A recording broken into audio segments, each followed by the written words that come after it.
Hello बच्चों, चलिए प्रश्न को पढ़ते हैं और समझते हैं। -2 आयोटा को ध्रुवीय रूप में प्रदर्शित कीजिए। ठीक है बच्चों, प्रश्न को हल करने से पहले प्रश्न के लिए बच्चों हम मुख्य अवधारणा लिख लेते हैं बच्चों। ठीक है, जिसकी सहायता से हम इस प्रश्न को हल करेंगे।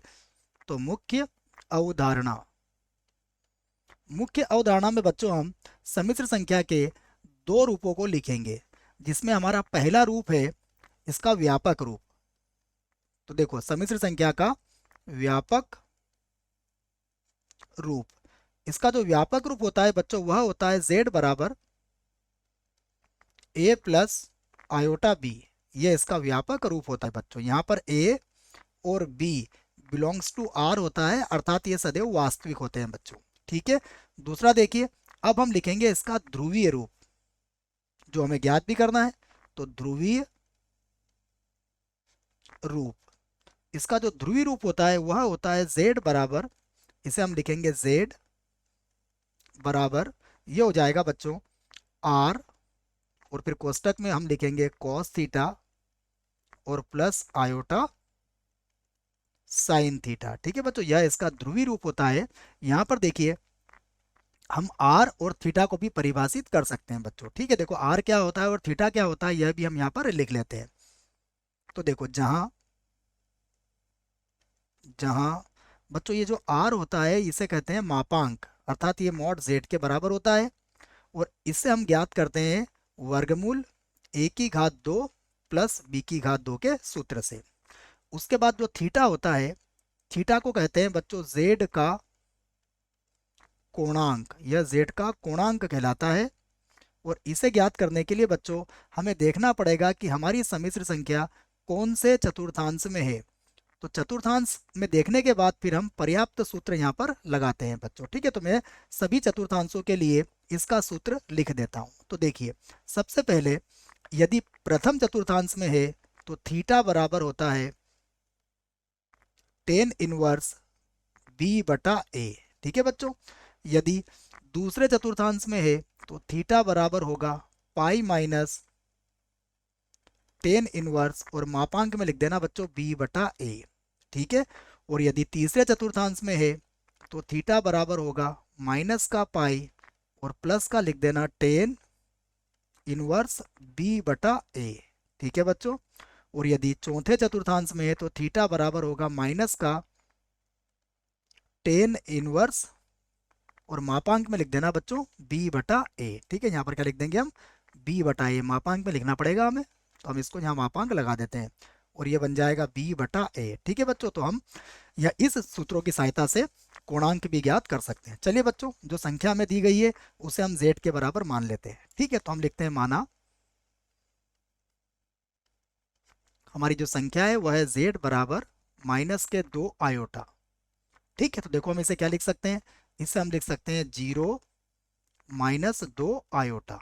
ठीक है बच्चों, तो ये हो गई हमारी सम्मिश्र संख्या, और ये कौन से रूप में आ गई है, व्यापक रूप में। तो देखिए, अब हम सबसे पहले इसका मापांक या फिर आर का मान ज्ञात करते हैं बच्चों। तो देखो, इसमें आर बराबर क्या होगा, आर बराबर होता है मापांक जेड, और मापांक जेड का मान कैसे ज्ञात करेंगे, वर्गमूल।